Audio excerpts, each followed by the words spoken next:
Hello students, last में हमने देखा था कि सिंपल सॉल्ट का मतलब क्या होता है। ठीक है, तो सबसे पहले हमने देखा था सिंपल सॉल्ट क्या होता है। उसके बाद हमने देखा था मॉलिक्यूलर सॉलिड क्या होता है, मॉलिक्यूलर सॉल्ट। ठीक है, दोनों के बीच का डिफरेंस क्या था। पहले में ओनली 2 टाइप्स ऑफ आयंस, और ये जो रहेगा ये 2 से ज़्यादा टाइप के आयंस हमको देगा। ठीक है, ओके, तो ये रहेगा इन दोनों के बीच का पहला डिफरेंस। ठीक है, हाँ, नेक्स्ट, ये जो मॉलिक्यूलर सॉलिड होता है, इस मॉलिक्यूलर सॉलिड को हम लोग 2 पार्ट में डिवाइड करते हैं। ठीक है, अब ये दोनों के दोनों जो रहेंगे वो किस हिसाब से रहेंगे वो हमको देखना पड़ेगा। ठीक है, तो ये जो मॉलिक्यूलर सॉलिड्स होते हैं, मॉलिक्यूलर सॉल्ट होते हैं, उनको हम लोग 2 पार्ट में डिवाइड करते हैं। One is called as double salt, one is called as double salt and second is called as the coordinate compound, या तो उसको बोलेंगे कोऑर्डिनेट कॉम्प्लेक्स। ठीक है, 2 तरीके हैं, एक को हम लोग बोलेंगे कोऑर्डिनेट कॉम्प्लेक्स और दूसरे को हम बोलेंगे डबल सॉल्ट। ये दोनों के दोनों मॉलिक्यूलर सॉलिड से ही बनते हैं। अब क्वेश्चन ये आता है कि दोनों में फ़र्क क्या रहेगा। दोनों में फ़र्क ऐसा रहेगा, ये जो डबल सॉल्ट होता है, ये डबल सॉल्ट कितने सिंपल सॉल्ट से बना हुआ है। नॉर्मली हम देखेंगे तो यहाँ पे जो डबल सॉल्ट है ये 2 सिंपल सॉल्ट से बना हुआ है या 1 से ज़्यादा सिंपल सॉल्ट से बना हुआ है। ठीक है, मतलब ओके, ये जो कोऑर्डिनेट कॉम्प्लेक्स है ये भी मॉलिक्यूलर सॉल्ट है, और ये जो मॉलिक्यूलर सॉल्ट है ये 1 या 1 से ज़्यादा सिंपल सॉल्ट से बने हुए हैं। अब डबल सॉल्ट ये भी मॉलिक्यूलर सॉल्ट है, कोऑर्डिनेट कॉम्प्लेक्स ये भी मॉलिक्यूलर सॉल्ट है। तो क्वेश्चन ये आता है कि दोनों में डिफरेंस क्या है। ठीक है, दोनों में डिफरेंस क्या है। तो अब यहाँ पे हम लोग देखते हैं कि दोनों में डिफरेंस जो रहेगा वो किस प्रकार से रहेगा। सबसे पहली बात, ये डबल सॉल्ट जो रहेगा वो सिंपल मॉलिक्यूल में कन्वर्ट होता है, ये सिंपल फॉर्म में कन्वर्ट हो सकता है। सिंपल फॉर्म में कन्वर्ट हो सकता है, इसका मतलब क्या होता है कि इसका जो बेसिक इंडिविजुअल कंस्टिट्यूएंट रहेगा उसमें ये सिंपल फॉर्म में कन्वर्ट होगा, ये डिसोसिएट होगा, ये सिंपल फॉर्म में कन्वर्ट नहीं होगा। इसका मतलब क्या है, इफ़ हम ये मान के चलते हैं कि हमने यहाँ पे KCN प्लस AgCN का रिएक्शन किया है। किसका रिएक्शन किया है, KCN और AgCN। नॉर्मली हम देखेंगे तो KCN जो रहेगा ये हमारा सॉल्ट 1 है, और ये मान के चलते हैं कि यहाँ पे ये जो रहेगा ये सॉल्ट 2 है। तो 2 सॉल्ट को हमने कंबाइन किया, सॉल्ट 1 एंड सॉल्ट 2।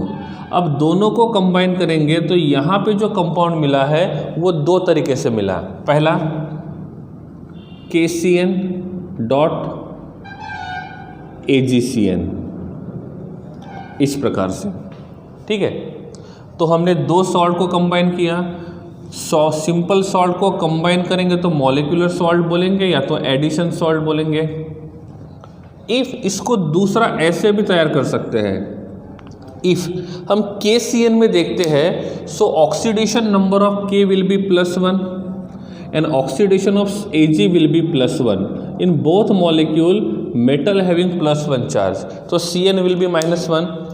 तो दूसरा मॉलिक्यूल हमको मिलता है in bracket AgCN/2।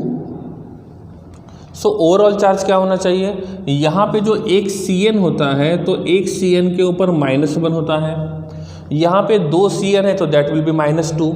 So overall charge this due to Cn will be -2। Charge on Ag will be +1, so +1 -2, so overall charge will be -1, overall charge will be -1। और इस -1 को stabilise करने का काम एक +1 करेगा, because this molecule is not electrically neutral. और ये जो मॉलिक्यूल इलेक्ट्रिकली न्यूट्रल नहीं है, उसको इलेक्ट्रिकली न्यूट्रल बनाने के लिए हमको एक कटायन की ज़रूरत पड़ेगी। क्या आपको लगता है हमारे पास यहाँ पे एक K+ था, एक Ag+ था, एक Cn- और एक Cn-, तो हमारे पास टोटल 2 Cn- थे। उनमें से हमने यहाँ पे दोनों के दोनों CN यूज़ किए, हमने Ag+ को यूज़ किया, तो इसके ऊपर जो ओवरऑल चार्ज -1 है, तो इस -1 को स्टेबलाइज करने के लिए हमको कौन यूज़ करना पड़ेगा, +1 को यूज़ करना होगा। तो यहाँ पे हम किसको यूज़ करेंगे, K+ को यूज़ करेंगे। तो ये K+1 क्या करेगा, इसको हम लोग क्या करेंगे, न्यूट्रलाइज करेगा। अब ये जो मॉलिक्यूल है ये भी 2 सिंपल सॉल्ट से बना हुआ है, ये वाला जो मॉलिक्यूल है ये भी 2 सिंपल सॉल्ट से बना हुआ है। तो इन दोनों को हम बोलते हैं मॉलिक्यूलर सॉल्ट, या तो दोनों को हम बोलेंगे एडिशन सॉल्ट।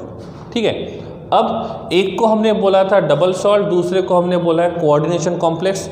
अब होता ऐसे है, ये जो होता है इसको हम लोग वाटर में ऐड करेंगे, वाटर में डिसॉल्व करेंगे, तो क्या होगा, हमको मिलेगा K+, हमको मिलेगा CN-1, हमको मिलेगा Ag+1 और हमको मिलेगा Cl-1। सही है। तो इनिशियली हमको यहाँ से क्या मिल रहा था, यहाँ पे मिल रहा था K+ और CN-, यहाँ पे भी मिल रहा था Ag+1 और CN-1। तो ये जो सॉल्ट मिक्स होने के पहले जो आयंस देते थे वही आयंस ये मिक्स होने के बाद भी दे रहे। सही है, मतलब ये जो हमको यहाँ पे सॉल्ट मिला है, ये मॉलिक्यूलर सॉल्ट मिला है, ये एडिशन सॉल्ट मिला है। इस एडिशन सॉल्ट को वाटर में डिसॉल्व करेंगे तो ये अपने इनिशियल फॉर्म में वापस आएंगे। तो इनिशियली K+CN-, Ag+CN-, यहाँ पे भी K+CN- और Ag+CN- आए। इसकी बात करेंगे तो जैसे इसको वाटर में डिसॉल्व करेंगे तो वाटर में डिसॉल्व करने के बाद जो स्क्वायर ब्रैकेट के बाहर का होता है वही डिसोसिएट होता है, स्क्वायर ब्रैकेट के इनसाइड वाला डिसोसिएट नहीं होगा। रिपीट करता हूँ फिर से मैं, ये जो मॉलिक्यूल बना हुआ है ये 2 सॉल्ट के वजह से बना है और इन दोनों सॉल्ट को मिक्स करने की वजह से ये मॉलिक्यूल बना है, and that's why it is called as molecular salt, addition salt. अब फर्क क्या है, ये जो कॉम्प्लेक्स यहाँ पे बना हुआ है, ये जो मॉलिक्यूल यहाँ पे बना हुआ है, इफ इस मॉलिक्यूल को वाटर में डिसॉल्व करेंगे तो हमको मिलेगा स्क्वायर ब्रैकेट में AgCN/2 ओवरऑल चार्ज -1 प्लस यहाँ पे मिलेगा K+1। अब दोनों सॉल्ट को मिक्स करने के पहले वो K+CN-, Ag+CN- दे रहे थे। उन कॉम्प्लेक्स बनने के बाद उन्होंने 2 ही आयंस को दिया, एक -1 और एक +1। तो वो डिसॉल्व होने के बाद इनके इनिशियल जो कंस्टिट्यूएंट थे और जो फाइनल कंस्टिट्यूएंट है दोनों के दोनों डिफरेंट रहेंगे। इफ़ ये दोनों के दोनों सेम होते हैं तो इसको बोलते हैं डबल सॉल्ट, और इफ़ ये डिफरेंट रहेंगे तो उसको हम बोलेंगे कोऑर्डिनेट कॉम्प्लेक्स। तो पहला पॉइंट ये याद रखना है कि डबल सॉल्ट जो होता है उसको आप वाटर में डिसॉल्व करोगे तो ये कंस्टिट्यूएंट पार्टिकल्स जो रहेंगे ये सिंपल फॉर्म में वापस आएगा। आप कोऑर्डिनेशन कॉम्प्लेक्स को वाटर में डिसॉल्व करोगे तो वो इनिशियल फॉर्म में वापस नहीं आएगा। Did you get my point? समझ में आया नहीं आया? पहली बात क्या बताया मैंने कि वाटर में डिसॉल्व करके देखेंगे, जो डिसॉल्व हुआ, जो सिंपल फॉर्म में वापस हुआ उसको बोलेंगे डबल सॉल्ट, और जो सिंपल फॉर्म में वापस नहीं हुआ उसको बोलेंगे हम लोग कोऑर्डिनेट कॉम्प्लेक्स। पहली बात। दूसरी बात, ठीक है, ओके, तो इसमें क्या बोलेंगे, इसको हम बोलेंगे double salt. So this is double salt and this is complex, coordination complex. Okay, अब क्या लगता है ये दोनों सॉल्ट के प्रॉपर्टी और इस सॉल्ट के प्रॉपर्टी सेम रहेंगे, डिफरेंट रहेंगे? क्या लगता है? इन दोनों सॉल्ट के प्रॉपर्टी और इस सॉल्ट के प्रॉपर्टी सेम रहेंगे, डिफरेंट रहेंगे? That will B same, because इनका जो कंस्टिट्यूएंट पार्टिकल्स है वही यहाँ पे प्रेजेंट है और इसीलिए इनके प्रॉपर्टीज जो रहेंगे वो सेम रहेंगे। लेकिन यहाँ पे जो कंस्टिट्यूएंट पार्टिकल है वो अलग फॉर्म में है, यहाँ पे कंस्टिट्यूएंट पार्टिकल अलग फॉर्म में है। इनका फॉर्म चेंज हुआ और फॉर्म चेंज होने का मतलब होता है इनके प्रॉपर्टीज जो रहेंगे वो कैसे रहेंगे, डिफरेंट रहेंगे। 2 पॉइंट हो गए। पहला पॉइंट, डबल सॉल्ट को सॉल्वेंट में ऐड करेंगे तो वो सिंपल फॉर्म में चले जाएगा, पहला पॉइंट। इसमें पहला पॉइंट, हम कोऑर्डिनेशन कॉम्प्लेक्स को वाटर में डिसॉल्व करेंगे तो यह सिंपल फॉर्म में वापस नहीं जाएगा। हो गया। दूसरी बात, इस डबल सॉल्ट के प्रॉपर्टीज और कंस्टिट्यूएंट पार्टिकल्स के प्रॉपर्टीज, मतलब उनके इनिशियल प्रॉपर्टीज और डबल सॉल्ट बनने के प्रॉपर्टीज विल बी सेम। यहाँ पे ऐसा नहीं होगा, उनके इनिशियल प्रॉपर्टी और सॉल्ट मतलब कॉम्प्लेक्स बनने के बाद के प्रॉपर्टीज दोनों के दोनों डिफरेंट रहेंगे। तो आप 2 पॉइंट को यहाँ पे नोट डाउन कर सकते हो और दोनों के दोनों आपको सिंपल तरीके से याद रखना है। ठीक है, सिंपल है। ये डिसोसिएट होगा, ये डिसोसिएट नहीं होगा। डिसोसिएट नहीं होगा मतलब ये तो हो रहा है डिसोसिएट, लेकिन कौन सा हो रहा है, वो उस फॉर्म में नहीं जा रहा है जो इनिशियल फॉर्म में था। तो ये सॉल्ट जिस फॉर्म में थे उस फॉर्म में ये नहीं जा रहा है। तो एक है डबल सॉल्ट और दूसरा रहेगा कोऑर्डिनेशन कॉम्प्लेक्स। 2 पॉइंट मैंने आपको बता दिए, सही है। तो कोऑर्डिनेशन कॉम्प्लेक्स और डबल सॉल्ट के लिए आपको 2 बातें ध्यान रखनी है, कौन सिंपल रहेगा और कौन मिक्स रहेगा। एग्जाम्पल के लिए हम ले सकते हैं, इफ़ हम यहाँ पे लिखते हैं KCl plus MgCl2 dot 8H2O, क्या लगता है ये सॉल्ट किसका बना हुआ होगा? किसका बना हुआ होगा? ये सॉल्ट बना हुआ है K प्लस और Cl माइनस, ये बना हुआ है Mg+2 और Cl-1 के 2 पार्टिकल्स। हम इसकी बात करेंगे तो यहाँ पे वाटर मॉलिक्यूल प्रेजेंट है, 8 वाटर मॉलिक्यूल। ठीक है, तो अब इसकी बात करेंगे तो यहाँ पे सॉल्ट 1 KCl का बना हुआ है। KCl इनिशियली क्या दे रहा था? K प्लस और Cl माइनस। ये MgCl2 क्या दे रहा था? ये दे रहा था Mg+2 Cl माइनस और Cl माइनस। तो ये सॉल्ट पहले जिस फॉर्म में मिलता था अभी भी उसी फॉर्म में मिल रहा है, ये सॉल्ट पहले जिस फॉर्म में मिलता था अभी भी उसी फॉर्म में मिल रहा है। तो इसको क्या बोलेंगे? डबल सॉल्ट बोलेंगे या सिंपल सॉल्ट? डबल सॉल्ट बोलेंगे या कोऑर्डिनेशन कॉम्प्लेक्स बोलेंगे? क्या होना चाहिए मेरे हिसाब से? आपके हिसाब से क्या होना चाहिए? मेरे हिसाब से तो ये कोऑर्डिनेशन कॉम्प्लेक्स होना चाहिए, लेकिन ये कोऑर्डिनेशन कॉम्प्लेक्स नहीं होगा, ये डबल सॉल्ट होगा। सपोज हम यहाँ पे ऐड करते हैं, next one is FeCN/4 plus NaCN like this one. Okay, अब इनको मिक्स करने के बाद मैं यहाँ पे बनाता हूँ Na2 in bracket FeCN/6 like this one. ये किसका एग्जाम्पल होना चाहिए? क्या लगता है? सो this is 1 salt, this is second salt, और यहाँ पे जो बना है ये कुछ अलग ही बना हुआ है। ठीक है, अब इसमें हम देखेंगे ऑक्सीडेशन नंबर की बात करते हैं। So here will be +4, here will be +1, so here will be +4, this will B -6, तो दिस विल बी -2 और ये रहेगा +2। क्या लगता है ये क्या होना चाहिए? ये होना चाहिए कोऑर्डिनेशन कॉम्प्लेक्स। क्यों? क्योंकि इसके प्रॉपर्टीज और इनके प्रॉपर्टीज कैसे है? डिफरेंट है। सो that is the difference between double salt and coordination complex. That's clear? ठीक है, तो ये होता है कोऑर्डिनेशन कॉम्प्लेक्स और डबल सॉल्ट के बीच का डिफरेंस। स्क्रीनशॉट निकाल सकते हो, 20 सेकंड का टाइम आपके पास है।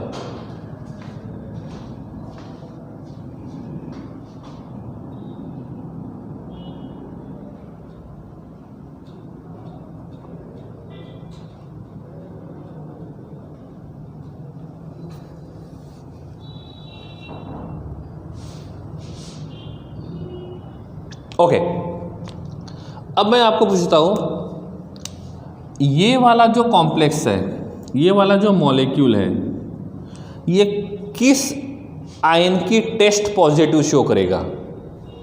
ये कॉम्प्लेक्स, ये जो कंपाउंड है, ये कंपाउंड, ये सॉल्ट किस आयन की टेस्ट पॉजिटिव शो करेगा? क्या ये K+ की टेस्ट पॉजिटिव शो करेगा? क्या ये K+ आयन की टेस्ट पॉजिटिव शो करेगा? यस। व्हाई? बिकॉज इसके पास K+ आयन प्रेजेंट है। क्यों? क्योंकि उसके पास क्या प्रेजेंट है? K+ आयन प्रेजेंट है और इसीलिए ये K+ आयन की टेस्ट शो करेगा। क्वेश्चन इज दैट क्या ये Cl- आयन की टेस्ट शो करेगा? नहीं। क्यों? क्योंकि इसके पास Cl- तो है ही नहीं, तो ये K+ की टेस्ट शो करेगा, ये Cl की टेस्ट शो नहीं करेगा। मतलब क्वेश्चन ऐसे भी पूछा जा सकता है, क्या ये Cn माइनस की टेस्ट शो करेगा? यस, ये Cn माइनस की टेस्ट शो करेगा। क्यों? क्योंकि इसके पास Cn माइनस प्रेजेंट है, तो यहां से भी पता लगा सकते हैं कि ये टेस्ट कैसी शो करेगा। Okay, that is clear now. अब तो ये मॉलिक्यूल K प्लस की भी Cn माइनस की भी टेस्ट शो कर रहा है, यहाँ पे भी ये K प्लस और Cn माइनस की टेस्ट शो कर रहा है। अब मतलब इनिशियली जिन आयंस की टेस्ट ये सॉल्ट शो करते थे, ये एडिशन कंपाउंड बनने के बाद भी उस आयन की टेस्ट शो करेंगे। ये पहले K प्लस Cn माइनस की शो करता था, ये भी शो करेगा। ये Ag प्लस और Cn माइनस की टेस्ट पॉजिटिव शो करता था, अभी भी करेगा। ये पहले K प्लस की शो करता था पॉजिटिव, क्या इस कॉम्प्लेक्स में ये K प्लस की टेस्ट पॉजिटिव शो करेगा? K प्लस की टेस्ट पॉजिटिव का मतलब क्या वहाँ पे K प्लस फ्री मिलेगा? यस, यहाँ पे K प्लस फ्री मिल रहा है। जो ब्रैकेट के बाहर है स्क्वायर ब्रैकेट के अंदर वो डिसोसिएट होगा, डिसोसिएट होगा तो मिलेगा। इस एग्जांपल को लेते हैं। अब बताओ, नीचे फेंका तो टूट गया, सही है, नीचे फेंका तो टूट गया। अब ये पेन कैप इजीली डिसोसिएट हो गया। अब ये कैप इजीली डिसोसिएट होने की वजह से हम इस बोल सकते हैं कि हमको कैप मिलेगा, लेकिन पेन नीचे गिरने के बाद क्या हमको रिफिल मिलेगा? नहीं, वो रिफिल तो अंदर है, तो जो इनसाइड में है वो हमको नहीं मिलेगा। समझ गए बात को? अब नीचे फेंक दिया, कैप अलग हो गया, कैप हमको मिल गया। ये इतना पार्ट मिलेगा, लेकिन इसके इनसाइड का जो रिफिल है वो हमको नहीं मिलेगा, क्योंकि इस रिफिल को चाहिए निकालना है तो पहले इसको तोड़ना पड़ेगा। सेम कंडीशन यहाँ पे है। कैसे? कैसे? इसमें स्क्वायर ब्रैकेट के इनसाइड वाला इजीली बाहर नहीं जाता है। इजीली बाहर कौन जाता है? स्क्वायर ब्रैकेट के बाहर वाला। अब स्क्वायर ब्रैकेट के बाहर वाला जाएगा तो यहाँ पे स्क्वायर ब्रैकेट के बाहर कौन है? K plus. स्क्वायर ब्रैकेट के बाहर कौन है? K plus. इसका मतलब ये K प्लस इजीली डिसोसिएट होगा, और इफ ये इजीली डिसोसिएट होगा तो क्या हमको K प्लस मिलेगा? क्या हमको K प्लस मिलेगा? यस, हमको K प्लस मिलेगा। और इफ हमको K प्लस मिलेगा, इसका मतलब ये K प्लस की टेस्ट पॉजिटिव शो करेगा। सिंपल। ओके, क्या ये मॉलिक्यूल या ये कॉम्प्लेक्स जो है वो Ag प्लस की टेस्ट पॉजिटिव करेगा? Ag प्लस की टेस्ट पॉजिटिव शो करेगा? नो। व्हाई? बिकॉज यहाँ पे जो Ag प्लस है वो स्क्वायर ब्रैकेट के इनसाइड में है, और जो स्क्वायर ब्रैकेट के इनसाइड में होता है वो इजीली आयोनाइज नहीं होता है। मैंने ये नहीं बोला कि आयोनाइज नहीं होगा, एक्सट्रीम कंडीशन में आयोनाइज होता है। आपको कैसे पता? तो हमने इसका एग्जाम्पल लीचिंग में देखा था। जो लीचिंग प्रोसेस हमने प्रीवियस चैप्टर में देखा था मेटलर्जी में, वहाँ पे हमने AgCN में से Ag को बाहर निकाल के Cn को लगाया था। सो that is possible, it depends upon the reactivity, ये भी बताया था मैंने। तो यहाँ पे ये Ag प्लस जो है वो फिलहाल इनसाइड में है, और जो इनसाइड में होगा वो डिसोसिएट नहीं होगा, और जो डिसोसिएट नहीं होगा उसका टेस्ट शो नहीं करेंगे। क्या लगता है ये जो मॉलिक्यूल यहाँ पे है ये किसका टेस्ट पॉजिटिव शो करेगा? ये जो मॉलिक्यूल यहाँ पे है ये किसका टेस्ट पॉजिटिव शो करेगा? किसका शो करेगा? जो स्क्वायर ब्रैकेट के इनसाइड में है उसका टेस्ट पॉजिटिव शो नहीं करेगा। जो स्क्वायर ब्रैकेट के बाहर है, कौन है बाहर? Na plus. तो ये Na प्लस का टेस्ट पॉजिटिव शो करेगा। तो आयन के फॉर्म में कौन मिलेगा? Na प्लस ही मिलेगा, और इसीलिए ये Na प्लस का टेस्ट पॉजिटिव शो करेगा। तो क्वेश्चन ऐसे भी बन सकता है कि इसमें जो इंडिविजुअल आयंस होते हैं जिनका टेस्ट हम पहले शो करते थे, कब? जब वो सिंपल सॉल्ट थे, तो मॉलिक्यूलर सॉल्ट बनाने के बाद भी वो अपनी टेस्ट को बरकरार रखेंगे, मेंटेन रखेंगे। इसमें ऐसा नहीं होगा। जो दो सॉल्ट हमने यूज़ किए हैं, ये सॉल्ट जिन आयंस की टेस्ट को पॉजिटिव शो करते थे उनका टेस्ट पॉजिटिव यहाँ पे नहीं आएगा, सभी का नहीं आएगा। इनमें से ओनली कौन आएगा? इसमें ओनली K प्लस आएगा, बाकी जो आयंस रहेंगे वो उस टेस्ट को पॉजिटिव शो नहीं करेंगे। सो that is the difference between double salt and coordinate complex. ठीक है, तो ये होना चाहिए कोऑर्डिनेट कॉम्प्लेक्स और डबल सॉल्ट के बीच का डिफरेंस। ठीक है, ओके, नेक्स्ट वन, ठीक है, तो इसको मैं इरेज कर देता हूँ अब।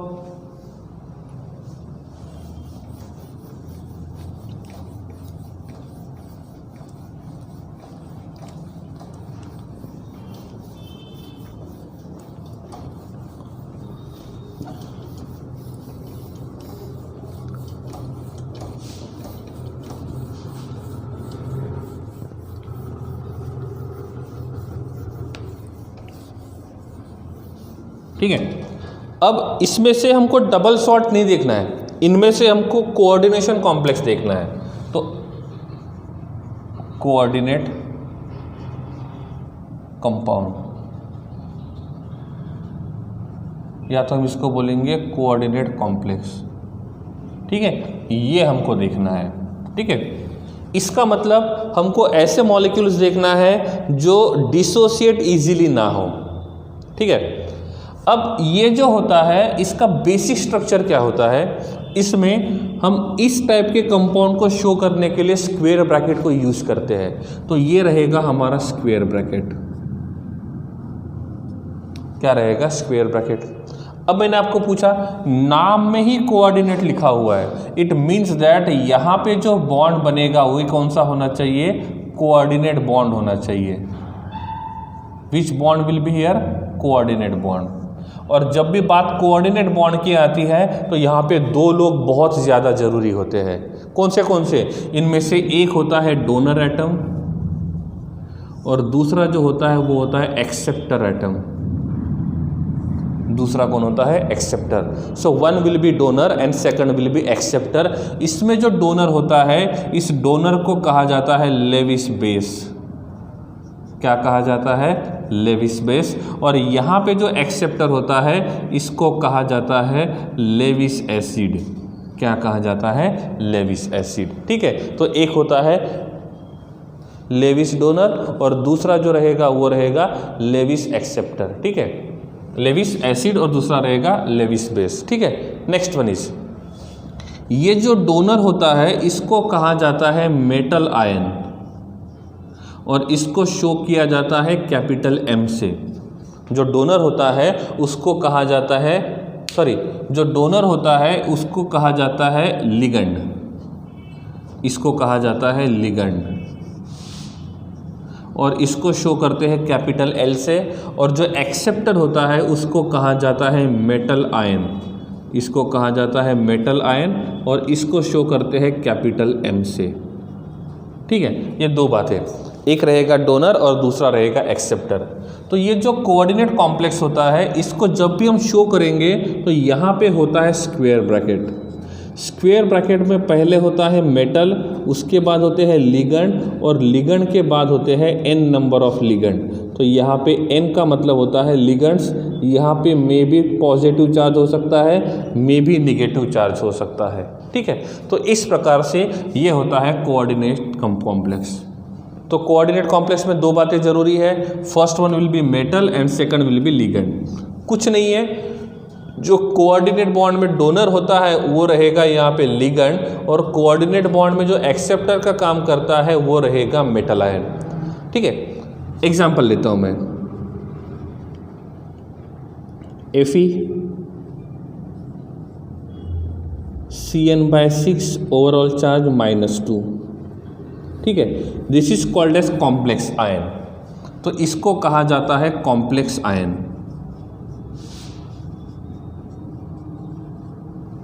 ऐसा नहीं कि कॉम्प्लेक्स हमेशा लिगेंड नाम है एक, जैसे एक्सेप्टर को मेटल बोलते हैं वैसे ही डोनर को लिगेंड। डोनर नाम के लिए इस कोऑर्डिनेट कंपाउंड्स के टॉपिक में उनके लिए स्पेसिफिक वर्ड को यूज़ किया हुआ है और उस वर्ड को बोलेंगे हम लोग लिगेंड। ठीक है, कॉम्प्लेक्स आयन जो है ये चार्ज वाला भी हो सकता है और न्यूट्रल वाला भी हो सकता है।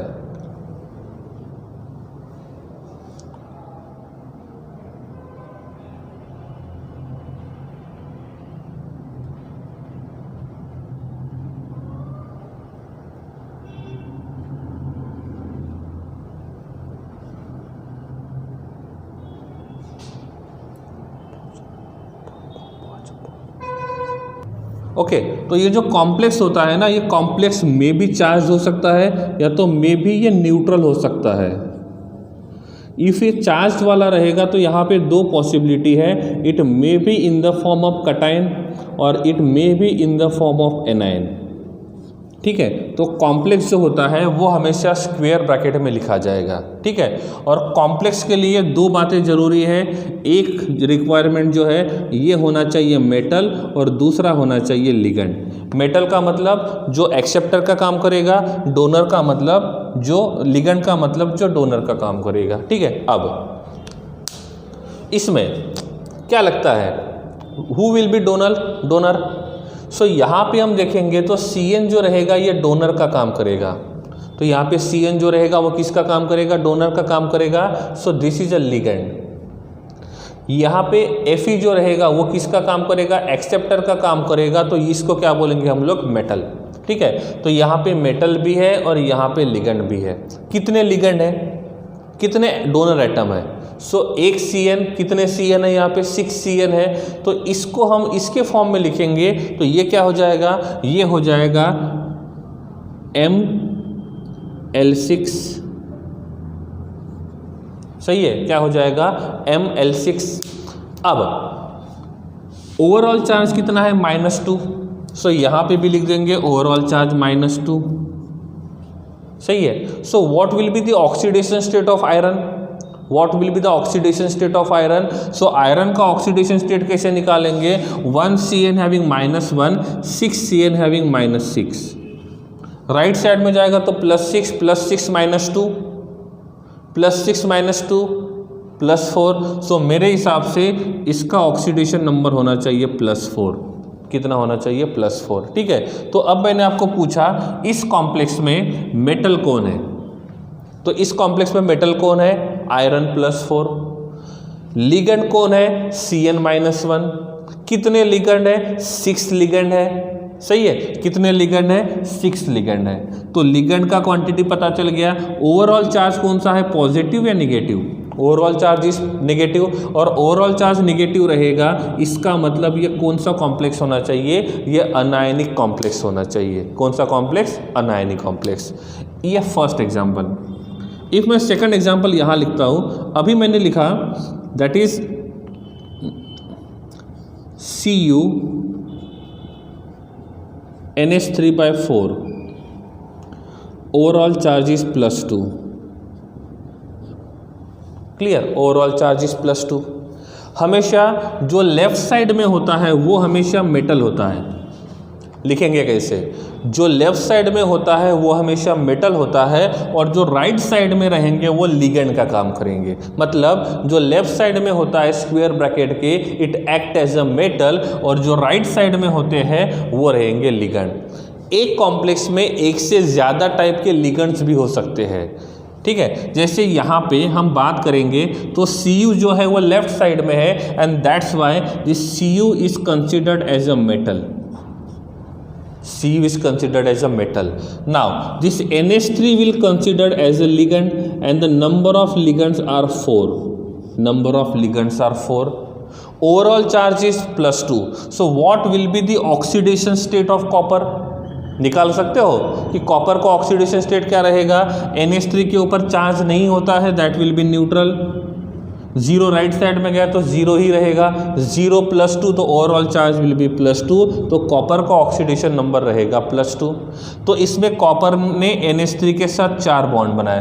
अब क्वेश्चन इज दैट कितने लिगेंड है, 4 लिगेंड। कितने लिगेंड है, 4 लिगेंड। तो इस प्रकार से इफ हम इस फॉर्म में लिखेंगे, so that will B Ml4 and overall charge will be +2।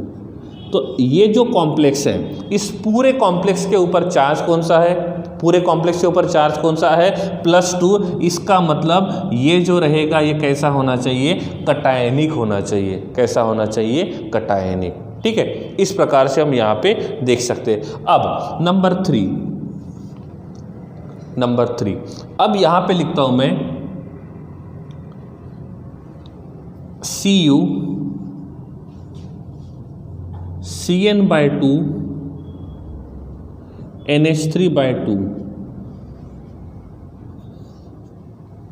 No charge. Means overall charge नहीं है, ये पूरा का पूरा कॉम्प्लेक्स है, ये पूरा का पूरा क्या है, कॉम्प्लेक्स है। कॉम्प्लेक्स में क्या होता है, मेटल आइडेंटिफाई करते हैं, मेटल कौन है, तो यहाँ पे जो मेटल है वो वही है जो लेफ्ट साइड में बैठा हुआ है, और लेफ्ट साइड में कौन बैठा हुआ है, कॉपर, तो copper is act as a metal in this complex. Now next thing is that ligand कौन है, तो यहाँ पे लिगेंड्स होने चाहिए। सो यहाँ पे ये है हमारे लिगेंड 1, ठीक है, इसको हम बोलेंगे लिगेंड 1, और ये रहेंगे लिगेंड 2। इसका मतलब यहाँ पे एक नहीं 2 टाइप के लिगेंड्स है, one will be CN and second will be NH3। यहाँ पे लिगेंड 1 का क्वांटिटी 2 है और लिगेंड 2 का क्वांटिटी 2 है, मतलब टोटल नंबर ऑफ लिगेंड्स जो रहेंगे वो कितने रहेंगे, 4। टोटल नंबर ऑफ लिगेंड कितने हैं, 4। ओके, अब हम चार्ज की बात करते हैं। ओवरऑल चार्ज नहीं मतलब 0 है। If overall charge will B 0 so that complex will be neutral. Overall charge will B 0 so that complex will be neutral. तो ये जो कॉम्प्लेक्स है ये न्यूट्रल कॉम्प्लेक्स है। इस न्यूट्रल कॉम्प्लेक्स में अमोनिया के ऊपर चार्ज रहेगा 0। Why? Because ammonia is a neutral donor. एक CN के ऊपर -1, 2 के ऊपर -2। So what will be the oxidation number of copper? What will be the oxidation state of copper? यहाँ पे कॉपर का ऑक्सीडेशन स्टेट क्या होना चाहिए? So that will be +2. That will be +2. समझ गए? तो ये होता है हमारा complex. So that will be our complex. ठीक है, तो कॉम्प्लेक्स में 2 बातें जरूरी है, मेटल और लिगेंड। मेटल एक ही होता है नॉर्मली, 99% मॉलिक्यूल जो हम पढ़ेंगे उसमें मेटल जो रहेगा वो एक ही रहेगा। हाँ, लेकिन लिगेंड्स का क्वांटिटी एक से ज़्यादा हो सकता है और लिगेंड्स डिफरेंट भी हो सकते हैं। यहाँ पे 4 लिगेंड है और चारों में से CN के 2 है और NH3 के 2 है, लाइक दिस वन। इफ हम यहाँ पे नंबर 4 लिखते हैं और अब क्या कर दिया, मैंने लिख दिया Cu NH3/3 and Cl. So what will be the overall charge?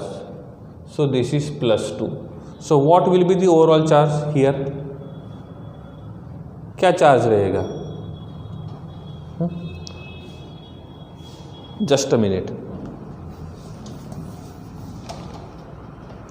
Okay. So I am writing here complex Cu in bracket NH3/3 Cl. Here overall charge is +2. क्या लगता है?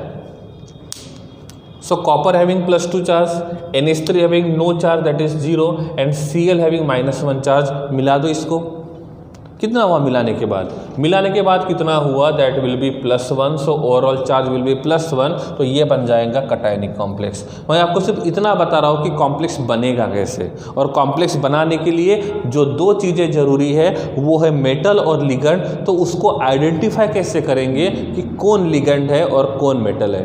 अब यहाँ पे मैं एक दिस इज नंबर 4, यहाँ पे नंबर 5 लिखता हूँ मैं, ठीक है। यहाँ पे जब नंबर 5 लिखा तो मैंने स्क्वायर ब्रैकेट में लिखा AlOH/4, ओवरऑल चार्ज -1। तो क्या लगता है कौन होना चाहिए ligand? So this OH will act as a ligand and number of quantity of ligand will be 4। So aluminium having metal it act as a metal. तो इस पूरे मॉलिक्यूल में देखेंगे तो एक ही लिगेंड है। कौन सा लिगेंड है? मतलब एक ही टाइप का लिगेंड है, दैट विल बी OH। और कितने लिगेंड है? 4 लिगेंड है। देखो मैं यहाँ पे एक मॉलिक्यूल ऐसा लिखता हूँ जिस मॉलिक्यूल में डिफरेंट टाइप के हैं। मतलब हमने ये मान के चला कि टिटेनियम जो है वो 4 बॉन्ड बनाता है। सो this will B Ti having oxidation number +2, here having Cl, this is OH, उसके बाद NH3 भी है और उसके बाद एक हम लोग CN- लिख देते हैं, लाइक दिस वन। तो क्या लगता है पूरा कुल मिला के चार्ज कितना हो जाएगा कॉम्प्लेक्स के ऊपर? तो ओवरऑल चार्ज कितना होना चाहिए कॉम्प्लेक्स के ऊपर? So this will be cationic और anionic, first question. Second one, क्या मेटल है यहाँ पे? Yes, metal is present and that is titanium. So titanium is act as a metal. Okay, remaining जो रहेंगे वो लिगेंड ही रहेंगे. So this will be one ligand, so that is ligand 1. So this is ligand 2, this will be ligand 3 and this will be ligand 4. So total जो ligand है वो कितने हैं? 4 है. लिगेंड 1 कितना है? 1. लिगेंड 2 भी है 1. लिगेंड 3 भी रहेगा 1. लिगेंड 4 भी रहेगा 1. तो कुल मिला के 4 लिगेंड है और चारों डिफरेंट है. सो पॉसिबल है लिगेंड डिफरेंट भी हो सकते हैं, लिगेंड सेम भी हो सकते हैं. ये जरूरी नहीं है कि लिगेंड हमेशा सेम होने चाहिए सबके. It depends on. ठीक है. नाउ अब बात आती है चार्ज की. So Cl having -1 charge, OH having -1 charge and Cn having -1 charge and NH3 having 0 charge. समझ गए बात को. अब इसमें हम देखेंगे. सो -1 -2 -3 प्लस, तो overall charge will be -1. So this will B anionic complex. हो गया, सिंपल. तो ऐसे हम आइडेंटिफाई कर सकते हैं कि चार्ज जो रहेगा वो कैसे रहेगा और किस प्रकार से हम लोग कॉम्प्लेक्स को आइडेंटिफाई कर सकते हैं. दूसरी बात, क्या एल्यूमिनियम कॉम्प्लेक्स बनाता? एक और बात, यहाँ पे कॉम्प्लेक्स किसने बनाया? कॉपर ने. सो copper is a transition element. यहाँ पे किसने बनाया? Copper, transition element. यहाँ पे आयरन, ट्रांजिशन एलिमेंट. यहाँ पे टाइटेनियम, ट्रांजिशन एलिमेंट. लेकिन यहाँ पे मैंने यूज़ किया that is called as aluminium. तो क्या एल्यूमिनियम कॉम्प्लेक्स बनाएगा? क्या एल्यूमिनियम कोऑर्डिनेशन कॉम्प्लेक्स बना सकता है? यस, लेकिन पॉसिबिलिटी कम होती है. क्यों?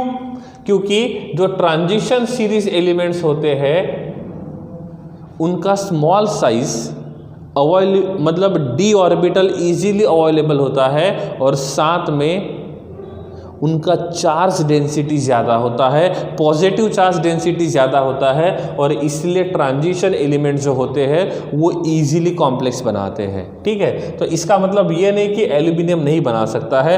एल्यूमिनियम का एग्जांपल देखा था. एक और कौन सा एग्जांपल देखा था हमने?